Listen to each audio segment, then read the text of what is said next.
Chapters 13 and 14 of Leviticus. I promise in this video I will mention the thoughts here. It talks about the plagues of leprosy. It talks about the details of the plagues of leprosy. Now, in my last video, I mentioned the fact that, people don't care. They don't want all those details. Well, hey, back then, these folks were wandering around in the desert. What else did they have to do? There was nothing to do. They had no problem keeping these details.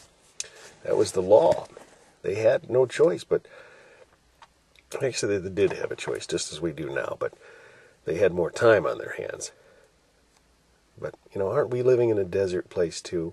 But that's not the point of the video. I mean, really, though, in our life, what matters, really? It's what we do for Christ, or it should be. But, once again, the point of chapters 13 and 14, the plague of leprosy, isn't it interesting that, for one thing, okay, well, back to that thought, I'm sorry, with the details. Now, this is a detail they do want to pay attention to. Whether or not they care about all the sacrifices and the rest, this is important stuff. This is life or death kind of stuff here. Physical stuff. Oh, yeah, we're really interested in this. We don't want to die. Nobody wants to die. God's given life. That's why we don't want to die. Because just as God's not willing that any of us should perish, we're also not willing that we should perish. We want to live. It's the same thing that happens with trees. You go to cut a tree down, it tries to grow back up. You try to step on an ant, the ant tries to run away. Because all living things want to live. It's an attribute of God. So anyways, this is what they want to pay attention to. But the thing is, I think it's interesting, is the fact that why is it leprosy? Didn't people back then have cancer? Didn't they have heart conditions? Didn't they have, so many other things that kill us now? Leprosy, not a problem anymore. But yet it's documented for all time in the Bible.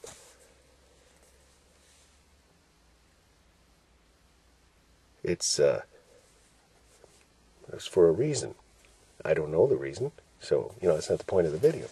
But it's just interesting that the God of heaven who created the plague of leprosy would go into such detail to explain to the people in these couple of chapters how you deal with it, how you can identify it, how you get rid of it.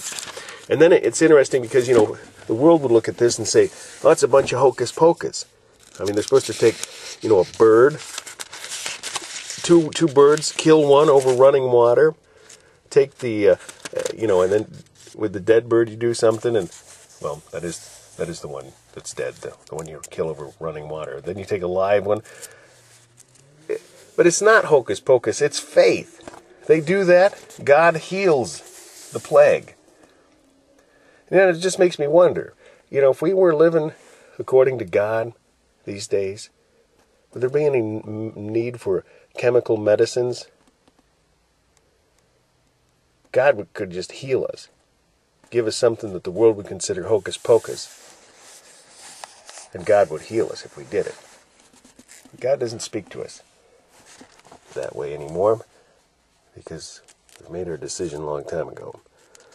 But, once again, it's just interesting, if nothing else, that the God of heaven would go to such length to explain in detail. And once again, they're read for you here, chapters 13 and 14.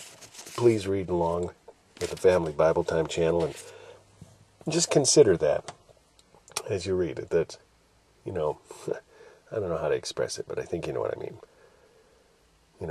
God's... Let's just find one here.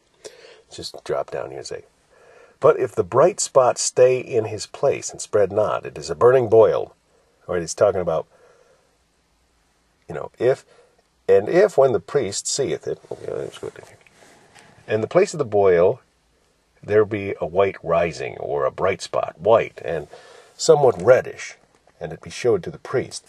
I mean, it's just neat, God's like saying, look, this is the way it works. This is how I created it. Okay, I'm gonna tell you now what this means and how to deal with it. It's just, I think I've made that point. Okay, I'm done.